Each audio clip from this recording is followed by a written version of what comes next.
We've noticed something over the years, something that breaks our hearts and that we think breaks the heart of God too. It's no longer the norm that individuals or families have had a positive experience with church or any experience at all. So many of our neighbors and coworkers and friends and family members don't have any interest in the local church altogether. And we want to change that. Why? Because we believe when it's working right, the local church is the hope of the world. We believe that there really is no organization with as much potential to change hearts and transform lives and empower the next generation and make a lasting difference in the world as the local church. And so with God's help, we want to be a light in what may seem like a dark world. And we want that light to start shining right here in the St. Croix Valley. And if you think you're too far gone, we'd love to be the ones to tell you God will always leave a light on. So whether you've been in church your whole life or have never stepped foot in church before, we're excited to open our doors to you and to welcome you to the place where real people and a real God meet. We're glad that you could be with us today.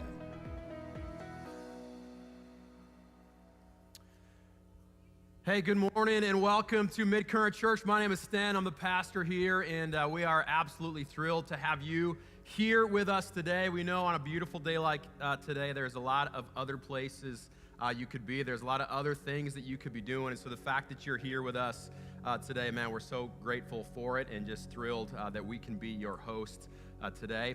In just a moment, I'm going to turn things over to Brian and the band, and we are going to take the next few moments to participate in a time of what we call worship together. And if you were here last week, you will have heard me talk about a little bit more about what worship is and the fact that it's not just a song. Sometimes we think worship is a song, worship is music, but it's not just a song. Worship, I defined for us, was ultimately an outer posture that reflects an inner priority. And so what we're about to do here in the next few minutes, it's just a posture. It's just one posture. It's not the only way, but it is one of the important ways that we do express for all to see that God really is a priority, that we intend for Him, that we want for Him, that we desire for Him to be a priority in our lives. And we have the chance to do that here together in this place. And we're real excited about it. I think God is going to meet us here, and God is going to be moving in powerful ways here in this place. So I'm going to invite you to stand. I'm going to turn things over to Brian and company here, and they are going to lead us in a few moments of music designed for us to connect with the heart of God here in really powerful ways. We're glad to have you with us.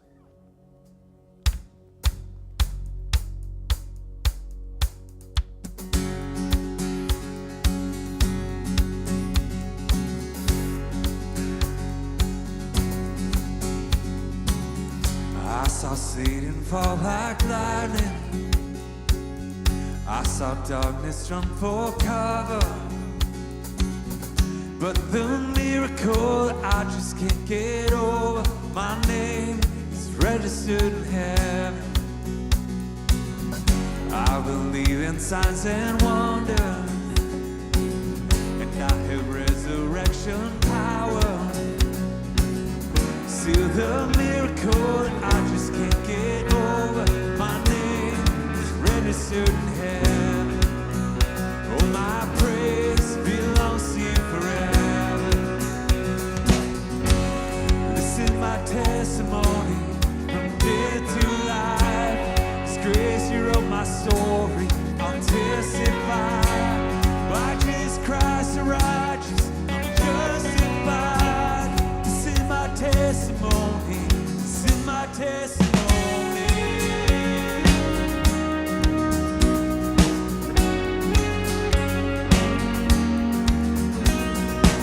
So come together, sons and daughters, we're bought with blood and washed in water. Sing the praise of the Spirit, Son and Father. Our God will finish what He started. Oh, our God will finish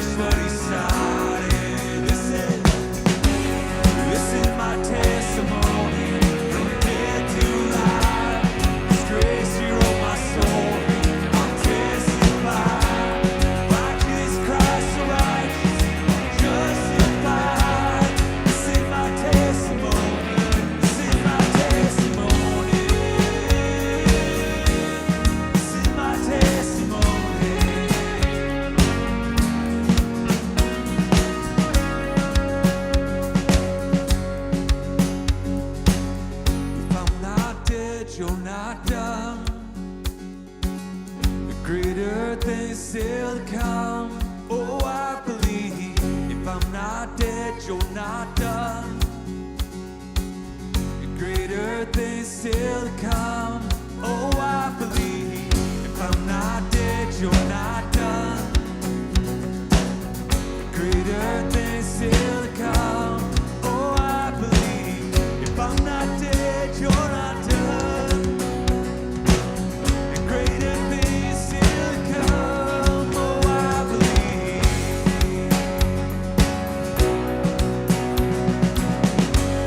This is my testimony from death to life. 'Cause grace, you wrote my story. I'll testify. By Jesus Christ the righteous, I'm justified. This is my testimony. Oh, I'm alive. This is my testimony from death to life. Grace, you wrote my story. I'll testify. By Jesus Christ the righteous, I'm justified. This is my testimony. This is my testimony. This is my testimony. This is my testimony.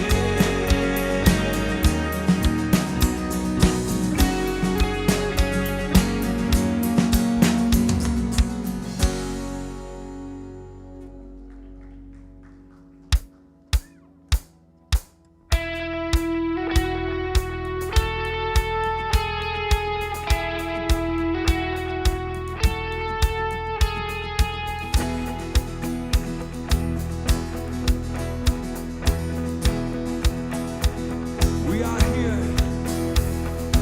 We are here to bless your name.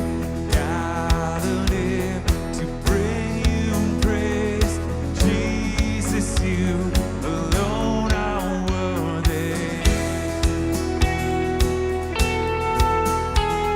And we were made to worship you. Hearts are changing when we do. Jesus, you alone are worthy.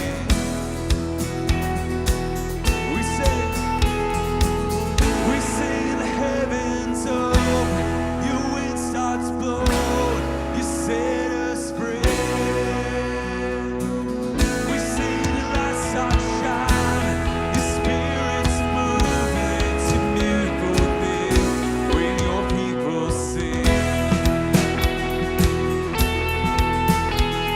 And you poured out your love for us. Our lives laid down as our response. Jesus, you alone are worthy. With mercy opens up our eyes. Song becomes undignified. Oh, Jesus, you alone are worthy.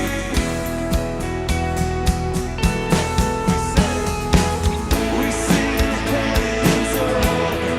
Your wind starts blowing. You set us free. We sing the lights start shining. Your spirit's moving. It's a beautiful thing when your people sing.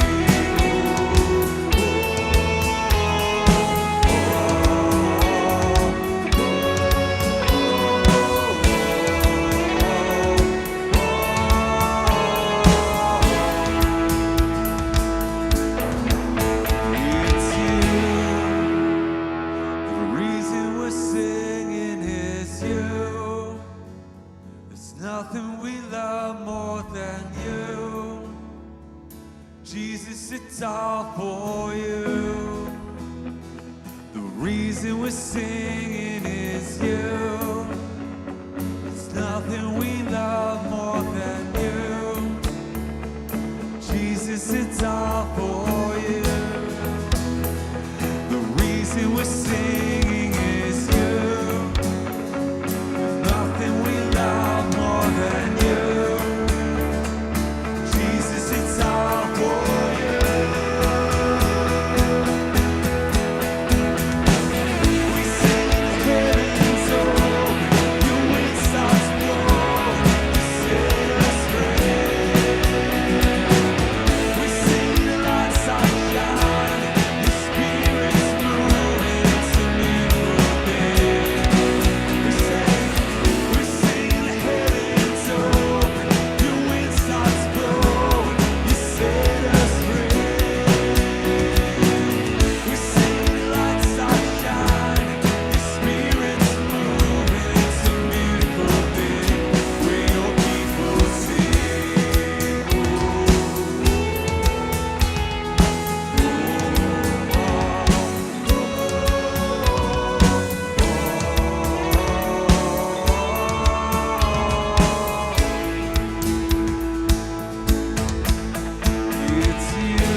singing it's you. There's nothing we love more than you.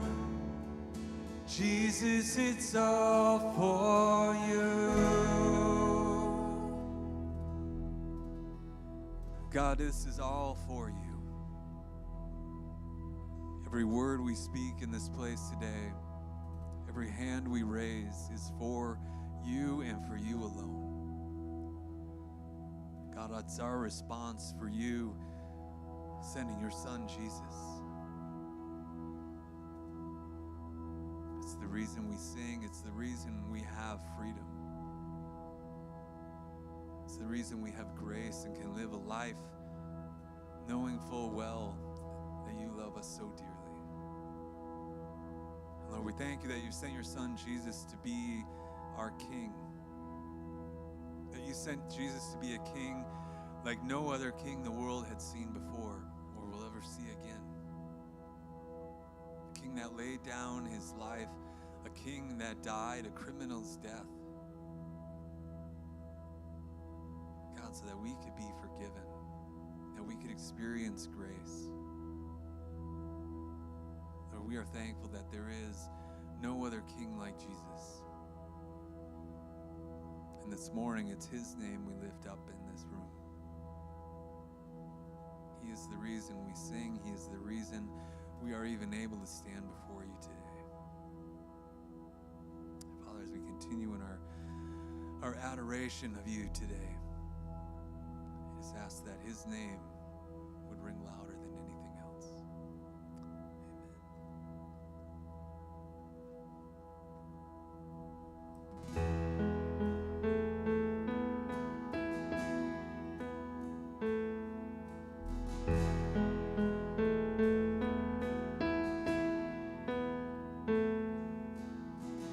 No other king would kneel to wash my feet.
You guys can go ahead and have a seat. Well, welcome to Midcurrent, everyone. My name is Sam. I'm really glad that you decided to join us this morning. You know, as I was thinking of some clever ways to prepare for announcements here this morning, I read some of the lyrics of that last song that we just spoke, and I read them at the right time because if I'm thinking about it, yesterday I spent the majority of the day selfishly annoyed with some of the work that I had to do, right? It was just a selfish annoyance. That's the best way I can describe it. And if I'm being honest with you, I wasn't overly thrilled about having to come to announcements today because, you know, it takes time to prepare, takes time to try to come up with something that's inspirational, and I just wasn't feeling it, right? But then I read these lyrics, and they stood out to me, and there was a couple lines that I want to read to you guys. And the first one is, "No other king would kneel to wash my feet, prepare a table for his enemies, take up a cross and choose to die for me." So then I got to thinking a little bit about, okay, what was my selfish annoyance driven by, right? And really what it was selfishness, right? Because I didn't have the chance to do exactly what I wanted to do and to pursue exactly what I wanted to pursue. Then I think about those lyrics, right? And those lyrics are filled with a message of radical service to other and pure selflessness. So as I thought about those, it changed my attitude and my perspective a little bit to that of gratitude, to be able to come and have the opportunity to serve you and to serve others. So I'm glad that you decided to join us here this morning, and I'm glad to be here. Now, speaking of service, if you're looking to take that next step in your faith journey, we'd love for you to kind of get plugged in here and walk along beside others in the opportunity to serve on a team here at Midcurrent, okay? This fall, we're really anticipating a pretty momentous fall of opportunity for ministry, and we would love for each of you to be a part of that. So if you're ready to take that next step and join a team to serve here at Midcurrent, what I would encourage you to do is out on the welcome desk, there's a QR code. You can scan that, or on the Church Center app, there's a link right on the homepage of that where you can click that. You can read about some of the opportunities to serve here at Midcurrent and sign up to join one of those teams, and we would love for you to do that. Now, if you call Midcurrent home, one of the ways that you can help serve is through giving. And at Midcurrent, there's a number of different ways to give. You can give at the collection box. You can give through that Church Center app. You can text, many different ways. But when you make the decision to give to Midcurrent, it stretches beyond just the walls that we're in right here. Right? If you guys go across the hall there, there's all sorts of kids over there. Your giving helps grow the youth ministry, and it really helps folks here in the St. Croix Valley. And ultimately, when you give, it really supports the mission or the vision of Midcurrent to create spaces where a real people and a real God can meet. So we would love it if you are called to give here to Midcurrent. Now, if you're new to Midcurrent, we certainly don't expect anything from you. We're just really glad that you decided to join us this morning. The one thing that we would ask, however, is that in the back seat of the pocket, or the seat back pocket in front of you, there's the connection card. You can also find it at the welcome desk out front. We just ask that you fill that out. What that does is it gives us the opportunity to get in touch with you and to keep you up to date as to everything that's happening here at Midcurrent, and keep you up to date on all of the cool things that are really taking place here at Midcurrent in the St. Croix Valley. So we'd love for you to fill one of those cards out, and I'd love to get to know you a little bit, and we're really glad that you decided to join us this morning. So that's all for announcements. I'm going to turn it over to Pastor Sten Carlson. He's going to take us through the final week of our message series. Translation, please.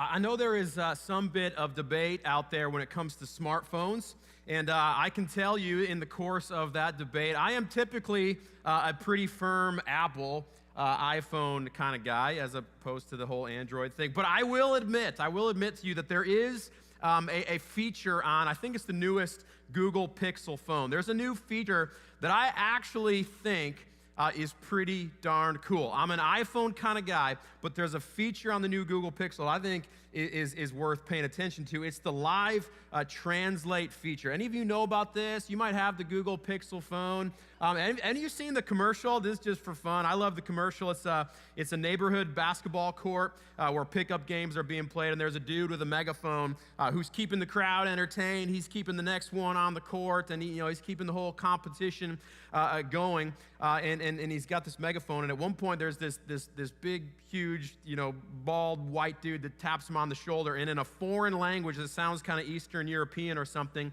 he speaks into his phone, and then he holds his phone up to the megaphone, and the Google Pixel in that electronic, Siri sounding kind of voice translates, "I got next," into the megaphone, and the crowd goes wild. Okay, I'm going this is a pretty cool feature to me, the live translation deal. If it really works, this is pretty cool to be able to go anywhere in the world and to be able to communicate rather easily with people that don't speak the same language as you. I'm going, that's a genius feature on a phone. And it got me thinking, Christianity needs a phone like this.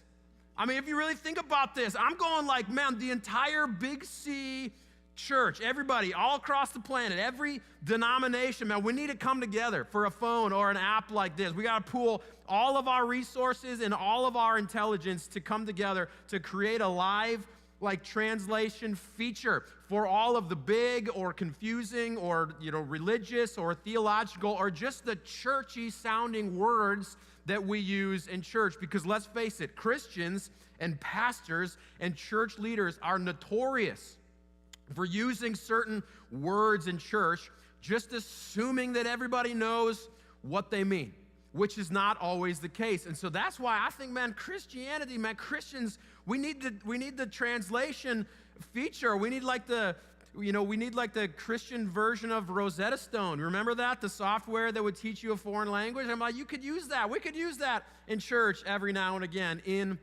my opinion. Okay? Well, I'm sorry to be the one to inform you that there is, unfortunately, there is no Christian Rosetta Stone. There's no Christian Google Pixel to help translate some of the words that you hear. But here's the good news. We here at Midcurrent Church, we still want to do our part to help you when it comes to some of the big or some of the confusing words and phrases and concepts that we use in church. And that's why we created this series that you heard Sam allude to, Translation Please. We want to provide for you as best we can. We want to provide a simple guide to some of the big words, some of the confusing words, some of the churchy sounding words that we use in church. And whether you've been in church your whole life or maybe this is your first time ever, here's the deal. We just don't want you to be confused.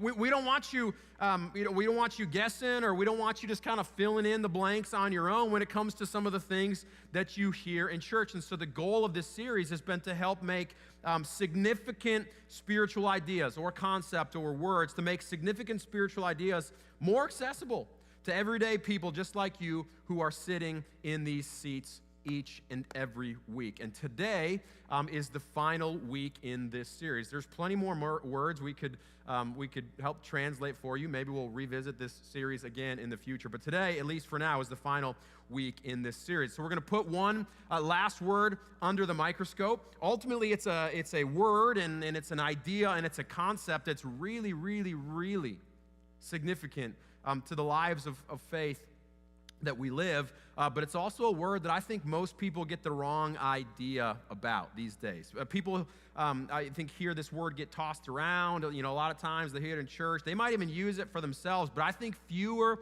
and fewer people today know what this one word really means and what it's really suggesting. And what they do know about it, if they've heard it or used it before, I think what they do know about it makes them think that it's a word or a concept that is really just kind of pretty outdated. What they do know about this word, I think, gives them the idea that, like, well, I don't think it really applies to our lives today, as Jesus followers much today. But here's the deal. It does still apply. And it is really significant to the lives that we live. And so that's what I want to talk about today. You ready for the fourth and final word of the series translation, please? Here it is. Today's word is the word Sabbath. Okay, you heard this word before? Anybody? A quick show of hands. There's some hands going up. Okay, some of you have heard it, no doubt. Whether you realize it or not, maybe you're going like, what in the world does that mean? Maybe you do have some sense. Whether you realize it or not, either way, you are, in a sense, kind of participating right now in the observance and a part of the Sabbath day. For Christians, Sunday is considered to be the Sabbath day. For Jews, Sabbath is typically sundown on Friday until sundown on Saturday. Either way, whether it's Jews or Christians or Saturday, Sunday, either way, here's the problem. I don't think many people today have a real clear understanding of what the Sabbath is and what it's not, and what it's asking of us and what it's not, and what to do with it and what it's intended for and why it matters, and if it's really even a thing anymore. In fact, I saw a cartoon online this week that said it all. There's a little girl walking with her brother, and in the little word bubble above her, the little girl, she says, our grandfathers called it the Sabbath, our fathers called it Sunday, and then her brother pipes in with a little word bubble of his own. He said, and we call it the weekend. I mean, that's so true, right? With each new generation, I think the idea of a Sabbath day slowly begins to fade away. It's kind of like it's just becoming kind of a thing of the past. As the modern day Christian knows that you really don't have to do that one anymore. And that's too bad. That's kind of the reputation that the Sabbath day is getting at. That's too bad, because a Sabbath day is a really important thing. It's so important. This is how we know. It's so important that God included some instructions about a Sabbath day in the 10 Commandments. This was his top 10 list for you and for me. And in it, he included instructions about a Sabbath day. Look at into the Old Testament. Look at Exodus chapter 20. Here's what God says. He puts this in the top 10 list. He says, remember to observe the what? The Sabbath day by keeping it holy. He says you've got 6 days each week for your ordinary work, but the seventh day is a Sabbath day of rest dedicated to the Lord your God. The seventh day is a Sabbath day of rest. That's actually what Sabbath means. It comes from the Hebrew word Shabbat, which means to cease or to rest. And so for us, it's meant to be a day that commemorates the original seventh day in which God rested after completing the creation of this little thing that we refer to as planet Earth. Okay, days 1 through 6, God created the sun, the moon, the stars, the sea, the sky, the land, and the trees, and the flowers, and the birds, and the fish, and the animals, and even humankind. And then it says on the seventh day, he rested. And he's asked us to do the same thing. And that's a really important thing for us. But strangely enough, I think this look at the idea and what it means to cease or to rest, I think it's also the concept of it that God has asked us to rest, which is a good thing. I think this concept is also where we start to get the wrong idea. It explains what it means. It's a day of rest, but I think it's also where we start to get the wrong idea about what observing the Sabbath is all about. See, in my opinion, here's what I think, that if you have any concept at all about what observing the Sabbath day is all about, or if you have any memories from your childhood or about what your parents made your family do as a way to honor the Sabbath, my guess is that the picture that you have, my guess is that the picture that comes to mind of the Sabbath day is just a picture, it's just a memory of all the stuff that you couldn't do, right? Because the Sabbath day, on the Sabbath day, you can't do anything, right? You can't go to work, can't go to a friend's house, you can't drive to the movie theater, you can't go grocery shopping, you can't mow the lawn, you can't do something fun. These days you can't even go to Chick-fil-A because their owner, he closed it on Sundays as a way to honor the Sabbath day. The Sabbath day ruins everything, doesn't it? Can't do anything. See, unfortunately, I think this is kind of the attitude that we get. That's how we feel. Like, you can't do anything. Sabbath day ruins all the fun.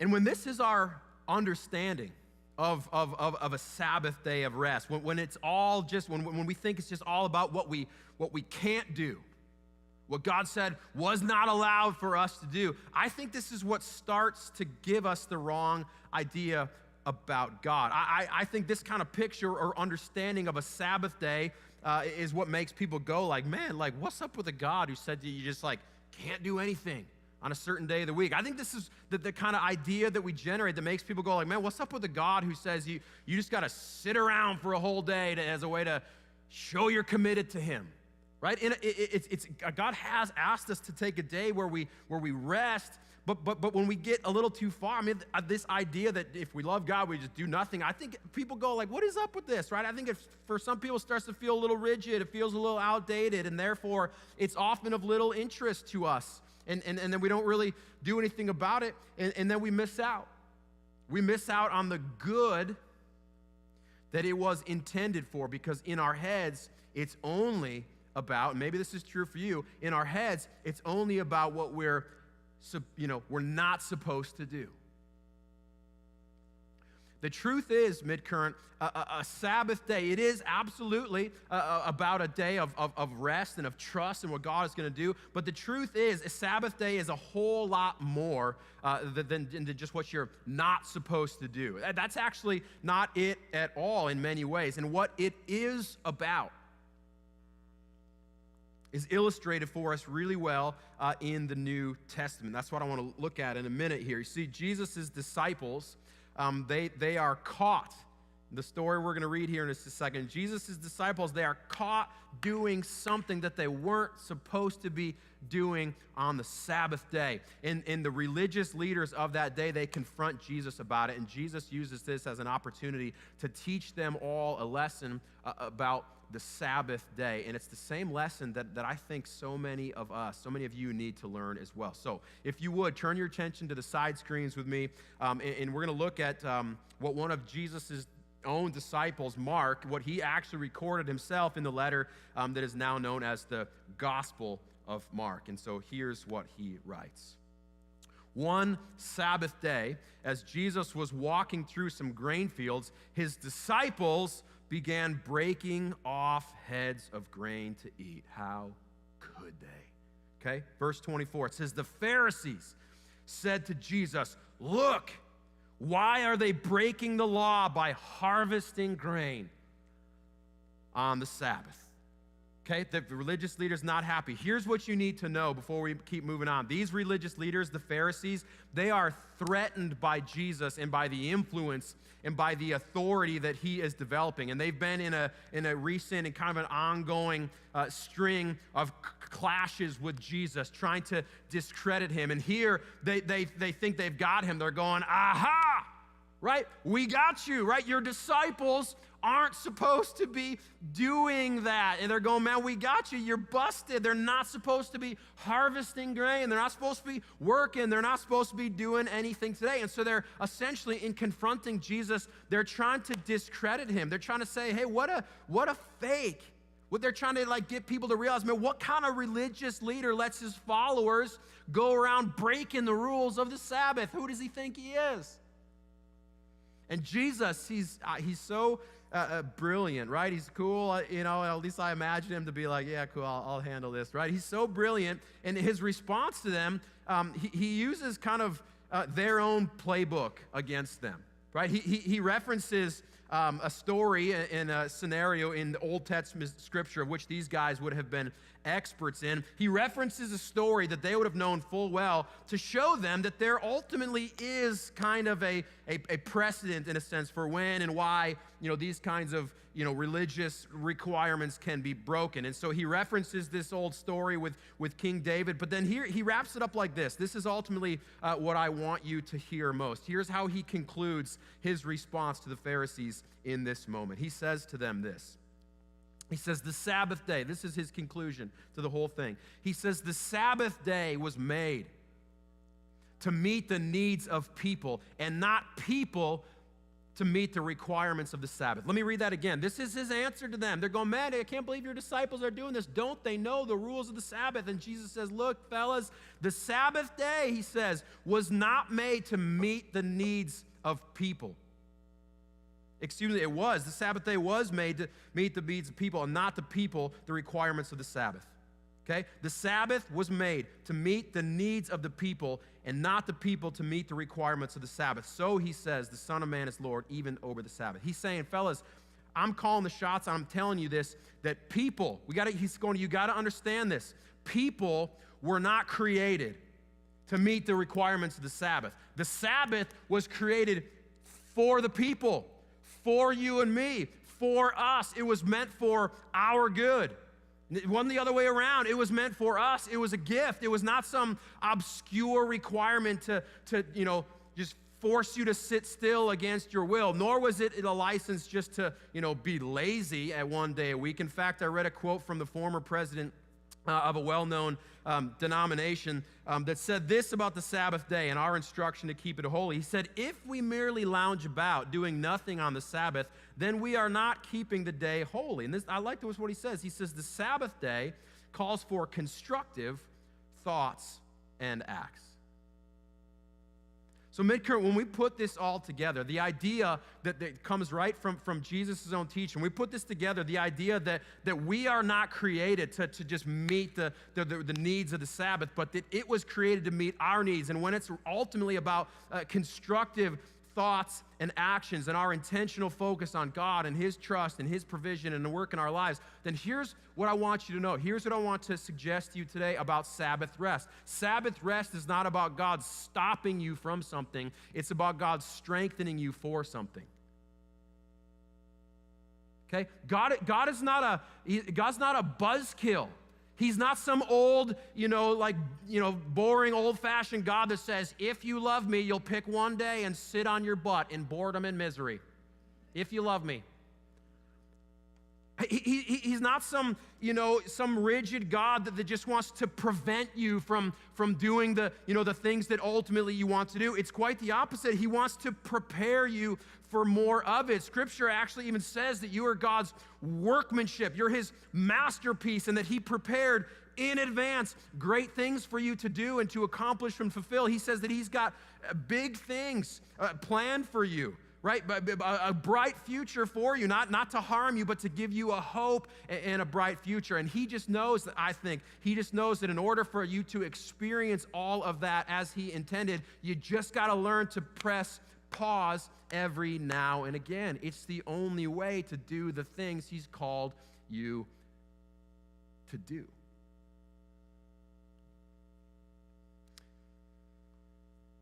Let me come at this from just a slightly different direction here and ask you a question. When it comes to exercise, when it comes to strength training, here's the question. You can answer out loud if you know, or maybe it's rhetorical. But when it comes to exercise and strength training, do you know when it is specifically that your muscles increase in size?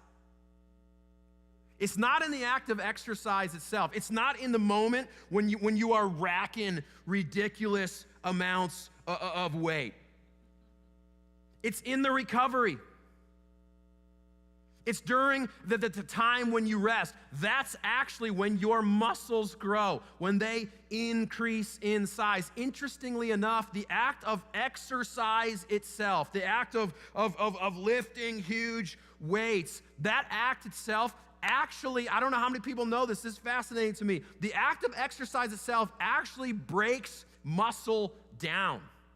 Okay? It creates micro tears in your muscles, and it's only during the times of rest that cells start to repair themselves. Listen to this explanation that I found in an online health journal about this week. It says, during recovery, not during your impressive feats of strength in the gym, during recovery, satellite cells repair the microscopic tears sustained during exercise. They replicate, mature, and fuse to the damaged muscle fibers forming new muscle protein strands that increase the size and the strength of the muscle to ensure that it can keep up with future demand. People, don't miss this. The exercise itself, the activity itself, destroys the very muscle that you are trying to build. It's only the period of rest that your muscle actually grows stronger.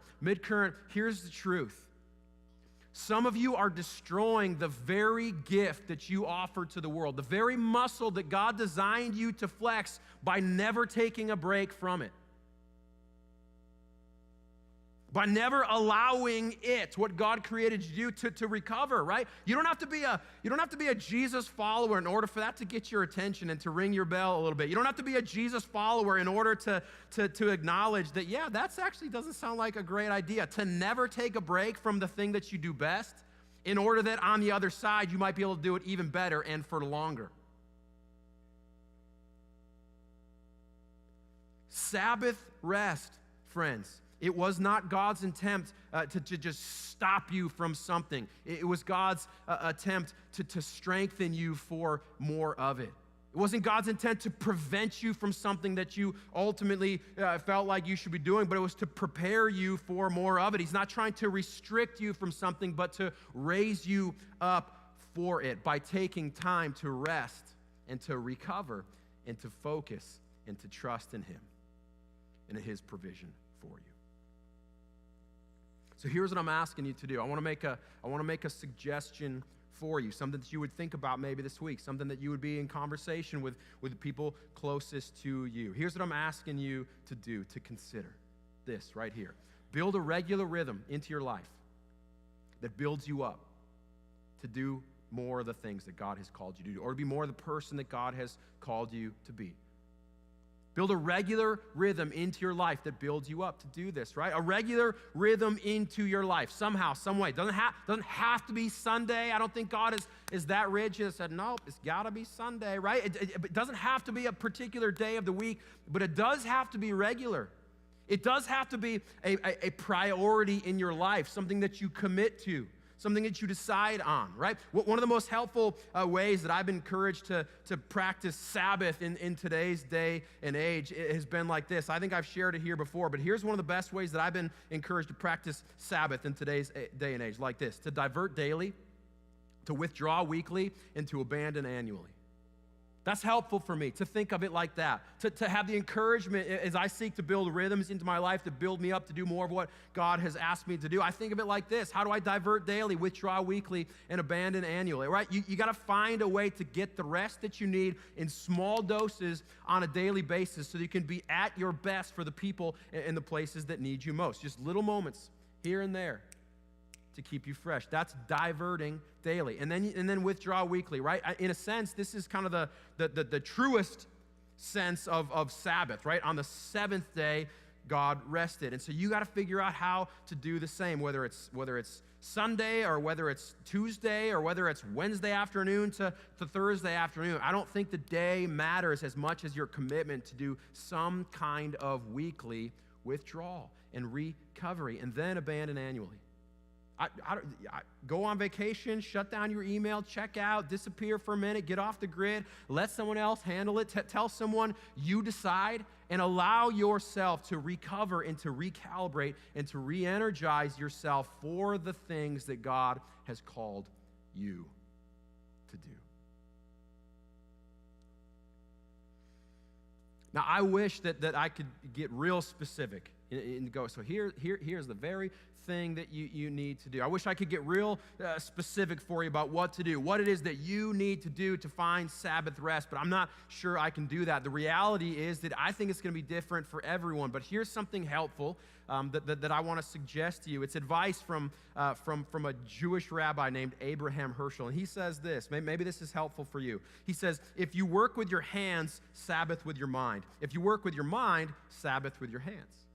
I found that to be a helpful way to think about Sabbath in today's world. If you work with your hands, Sabbath with your mind. If you work with your mind, Sabbath with your hand. I don't know what it's going to look like for you, but maybe that's a good place to start, right? And when I think about it, this idea, right? This idea of you work with your mind, Sabbath with your hands, you work with your hands, Sabbath with your mind. When I think about this, man, I think it makes a lot of sense to me. And I think in a way, it started to help me understand that this is in part, I think, a small reason why I love to play basketball. As a form of, I rest, I don't know, and not just exercise. But here's the deal. In my work as a pastor, I work almost exclusively with my mind for like 48 out of 52 weeks of the year. All I do is read and study and write, and I have to, do so creatively and theologically, and I like to do so humorously and in a way that's engaging and inspiring and true to Scripture, and I like to do it in a way that's easy to follow and that applies to people who have been in church their whole life and people who are sitting in church for the first time, and I got to figure out a way to do it all in 30 minutes or less. Okay? And I'm not complaining about this because I love to do this, but I will say that it's exhausting at times to have my mind in gear all of the time. And I'm starting to realize that maybe this is why playing basketball, sometimes 5 days a week at 5 a.m. in the morning after I went to bed at 11 p.m., it's actually refreshing. I've started to realize maybe, I don't know, maybe it's a form of Sabbath rest for me. Maybe it's a way that I divert daily. I work with my mind constantly, and so I Sabbath with my hands and my legs and my body and my vicious crossover and my downtown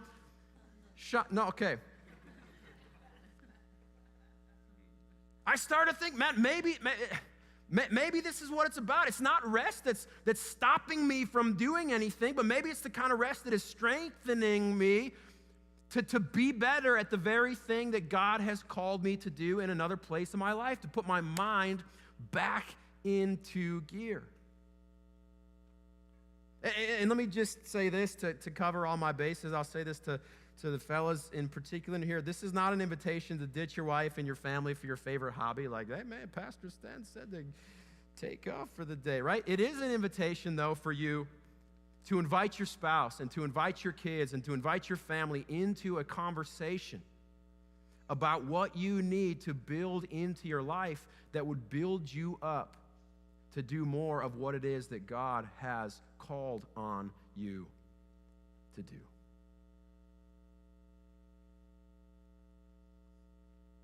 It might be something more. Basketball, that's just a small example. I'm not saying, boom, I figured out, Sabbath rest. That's just a small example of me trying to figure out, man, what is it that I do constructively that allows God to be strengthening me? Whatever it is, we just got to figure out and have conversation with the important people in our life about what it is that we do. What we build into our life that allows God to build us up to be more of who He created to be. Midcurrent, what if we all did something like this more on a daily or on a weekly or on an annual basis? I'm thinking to myself, man, let's you and me, let's us together, let's be a church, a community together that starts to recapture the power and the significance of a Sabbath kind of rest. Not a day just to kind of veg out for God. Not a day meant to stop us from working, but a day meant to strengthen us for the important work that God has called us to do, right? It's a day meant to encourage us to do something that would allow the work of God to continue in us. It's not about just stopping the work. It's a day where we do what we can to allow the work of God to continue in us in the way that we need the most. But the truth is, friends, I really do believe, as I look around this room, right, and some of you I know really well, and some of you I'm just getting to know, but either way, here's what I know. As I look around this room, right, I'm going, man, I know this. God has given all of us here in this room, at this service or the service before, everyone who makes up this place called Midcurrent, God has given us all here some pretty serious and some pretty significant and some pretty unique muscles to flex in the world. Some pretty serious and some pretty significant gifts and talents and hearts that this world desperately needs more of. And I can't help but imagine the impact that we would have, the impact that Midcurrent Church would have in this world and in our families and in our communities and in our businesses if more of us looked at the pause button as less of what God was trying to stop us from and more of what He was trying to strengthen us for. If we looked at it as more as the muscles of trust and faith and provision and preparation that God was trying to build in us. It's not what God's trying to stop us from always. Sometimes it's about what he's trying to strengthen us for. It's a significant piece, I think, of what a Sabbath day of rest is all about. So let's be people. Let's be people. Let's be a church as much as we can that looks in all that we do to build into our lives regular rhythms that would build us up to be more of the people that God has called us and designed us to be. Let me pray for us. God, I do give you thanks for the amazing gifts that you have given to us as a church, God, collectively. All the people who walk in and out of this place, all the people who consider this place home or they consider themselves to be friends of Midcurrent Church. God, what an amazing gathering, assembly of people who I know, God, you have gifted in some unique ways. God, if we are your workmanship, if we are your masterpiece, God, it's easy for me to see the ways that you have gifted your people here in significant ways, God. And we want those gifts of ours. We want those muscles that we have to flex in this world, God. We want to figure out a way to flex those muscles in greater ways, God. We want to figure out a way to let those muscles of faith and trust and generosity and compassion, God, we want to let those figure out a way to allow those muscles and those gifts and those talents to increase in a way that would impact your kingdom here more. And God, it's maybe a little counterculture. It's maybe against our very nature to want to do good, but God, help us to figure out where and how and when we need to press pause, actually, so that those gifts might expand in us, God, so that those muscles might increase in us to keep up with the future demand and to keep up with the future opportunity that you have prepared for us to do the things that you've called us to do, God. So would you be in our conversations, God? Would you be clear to us in our own times of silence or of prayer, of devotion, God? Would you help us to figure out, because it's not black and white, God, that's what makes some of this, stuff in the life of faith, it's hard. It's not black and white, but would you help us to figure out how and where and when? That we need to press pause, God, so that your work could continue in us in a way that we need it most, in a way that the world needs it most because of what is developing in us. God, help us to be people who rest well in you and put our trust and put our hope in you and what it is that you've called us to. And we pray these things in your name. Amen. Hey, thanks so much for being here today. Before you go, if you are in need of prayer for anything happening in your life or in your family or in your heart or anywhere, someone from our prayer team will be available to my right directly after the service. And so we invite you to take advantage of that if you need it today.